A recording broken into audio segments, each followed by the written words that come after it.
Ховд аймаг соёлтой төрийн үйлчилгээ авилга хүнд сурталгүй аймаг болох зорилт дэвшүүлэн ажиллаж байгаа. Энэ зорилтын хүрээнд хариуцлагатай тунгалаг тур аймгийн хөтөлбөрийг боловсруулахар төлөвлөсөн юм.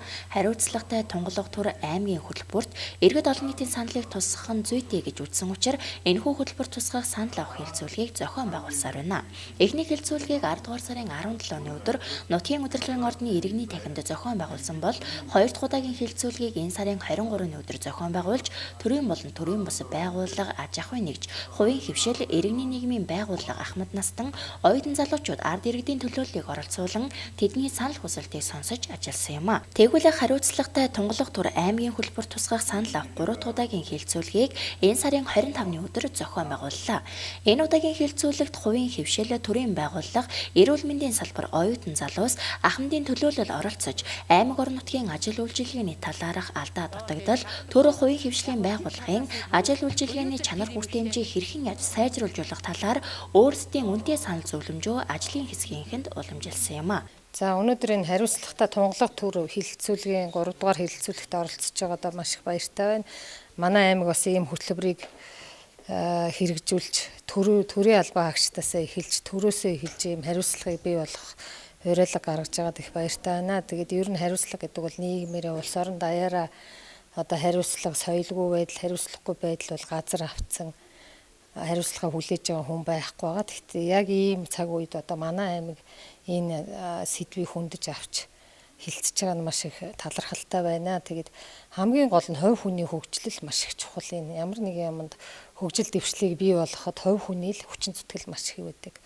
Нөгөө Сүхбаатар жанжны эснэр нөгөө хувьсгалыг төрийг төхнүүлэхэд хүн бүрийн хүчин зүтгэл хэрэгтэй байшгүй гэдэг шиг энэ хариуцлагатай төрийг бий болгоход бол өстой хүн бүрийн хүчин зүтгэл хэрэгтэй. Тэгэхээр тэр хувь хүний хөгжил гэдэг юмд маш их анхаарах хэрэгтэй. Хувь хүн хөгжиж байгууллага улс орон аймаг орон нутаг хөгжинэ.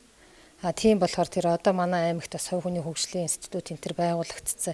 Аль болох эхний шатнд засаг даргын таамагын газрыг агентлагуудыг тэгэл удирдах ажилтнуудыг тэгээд тэр үтэл манай байгууллага бүх эмч нартаа ч гэсэн энэ хувь хүний хөгжлийн сургалтыг авах хэрэгтэй. Хүн юм сонсож мэдчихэж өөрийгөө нээж нэрээ би ингэх ёстой юм байшгүй гэж ямар нэг юм сэрж сэтгэдэг. Тэгэхээр энэ хувь хүний хөгжлийг хөндөж ярих цаг одоо хамт ол аймаг даяар энэ хувь хүний хөгжлийг бий болгоход их анхаарах хэрэгтэй. Тэгээд миний өмнөх хийсэн, таны өмнөх хийсэн жижиг юм нийлээд тухайн байгууллагын хөгжил улс их орны аймаг орон нутгийн хөгжил бүрддэг учраас хүн бүхэн хариуцсан ажилдаа л эзэн болж хариуцлагатай байж сэтгэл зүрх зүтгэл гарах хэрэгтэй л гэдгийг хэлмээр. Энийг л хамгийн түрүү авч хилцэж бүгдээрээ энэ дээр анхаарлаа төвлөрүүлээсэ гэж бодож байна. Манай эрүүл мэндийн салбарын хувьд ч гэсэн ер нь альваа хүнийг ажилд авахд сэтгэлийг ажилд авч ур чадварыг эзэмшүүлдэг.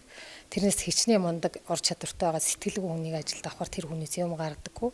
Тэгэхээр одоо бид нар чи ерөнхийдөө л дипломын дүн, голч дүн тэгэл ямар урлагийн авьяастай, ямар мундаг их мундаг онц дүнтэй ингээл аваад байдаг. Гэтэл тэрэн дотор сэтгэлгүй хүмүүс маш их байдаг. Гэтэл нэг дунд зэргийн голч дүнтэй сэтгэл сайтай хүнээс бол тэрнээс их үр дүн гардаг.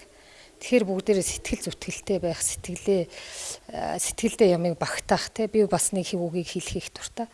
Галдаа хааны одоо сэтгэлдээ багтааж чадвал их багын ялгаа өгдөг үгээдэг. Альгаа ямыг хүн сэтгэлдээ багтаагаа толгоондоо болох юм байна гэж бодчихвол тэрний ард гарчдаг. Тэгэхээр аймагаараа орон нутгаараа бүгдээрээ өөрөөсөө өөрчлөлтийг, эрг өөрчлөлтийг өөрөөсөө эхлэе. Танаас надаас бүгдээс нь энэ аймаг орон нутгийн хөгжил хамаарна шүү. Залуучууд төгсөөд албан байгууллага ажил төрөлтэй болоход мэдлэг боловсрол ур чадвар тэр ажлыг хийх тэр авьяас чадварыг гэдэг зүйлийг яригдж байгаа. Тийм учраас залуучуудынхаа оролцоо гэдэг зүйлийг болгосноор залуучууд өөрөө хөгжиж чадна. Тэгээд тэр мэдлэг боловсролыг өөрөө эзэмшиж чадна. Тийм учраас нэг залуучдын оролцоог бий болгохын тулд одоо клуб юм уу одоо нэгдүгээр одоо оюутнуудын одоо нэгдүгээр курст орж ирэх үеэс нь анхаарлаа хандуулах хэрэгтэй байна. Ингэснээр нэг хүүхдийн нэг тухайн хүнийхээ нэг эрх ашигт нийцүүлсэн үйл ажиллагааг клуб ингээд сургууль семинар ингээд явуулах юм бол тэр хүмүүс чинь өөрөөсөө мэдлэгтэй болно. Мэдлэг ур чадвар толсноор тэр хүн хөгжиж чадна. Авьяаслаг одоо тунгалаг төрөд одоо энэ тунгалаг төрөг гэдэг зүйлийг залуучууд бий болгож чадна гэж үзэж байгаа. Тэгэхээр аймагуудын дотор авилгахгүй аймаг байна гэдэг одоо энэ санааг одоо ингээд зоригт олон нийтээр хэлэлцэж байгаа нь бас давуу тал. Энэ одоо энэ залуучууд чадах юм байна гэсэн нэг тийм өнөөдөр тийм ойлголт өглөө. Одоо харж байна, хүлээж байна. Миний хувьд бол нэг хэд хэдэн зүйл дээр бас хэлдэг би санаа оноогоо хэллээ. Хүний хөгжлийн асуудал дээр. Өгчөөд хүний хөгжил. Хүний хөгжлийг би юугаар хэлвэгүй л өнөөдөр үндсэндээ гож бод процессын дотор айд болчихсон шүү дээ. Энэ орон сууцны нөхцөл энэ хүний хөгжил юм. Энэ дөрөйтл шүү дээ. Хоёрдугаарт нь их орлогоо хогоон одоо шийдэх болчихсон шүү дээ. Энэ чинь хөгжил юм. Энэ дөрөйтл шүү дээ. Дараагийн дугааруудын залуучууд чинь хөрхи гудамжинд одоо архиугал одоо ингээл морь хараал явчихдаг. Энэ чинь хөгжил юм. Энэ чинь дөрөйтл. Би ийм их хэд хэдэн жишээ хэллээ. Тэгээд энэ бол засахт амархан гэж би боддیں۔ Тэгэхээр нэг зохион байгуулалтын асуулт хийгээл яхан шаардал хууль биелчих юм бол хууль эрхтэн чинь тавигдсан байл. Тэгэхээр энэ боломжтой гэж боддог. Хариуцлагатай тунгалаг төр байна гэдэг төрийн ажил үйлчилгээ бүх шатанд ил тод байж төрийн ажил нийгмийн бүх давхаргад шуурхай хүртээмжтэй хүрэх нь энэ хөтөлбөрийн наад захын хэрэгжилт болох учиртай. Авилгаа хүнд сурталгүй аймаг болж соёлтой төрийн үйлчилгээг нэвтрүүлэхэд иргэн бүрийн оролцоо сан санаачлах чухал учир энэхүү хилцүүлэгт иргэд олон нийт идэв санаачлагтай оролцож байгаа нь 3 удаагийн хилцүүлгээс харагдаж байсан юм.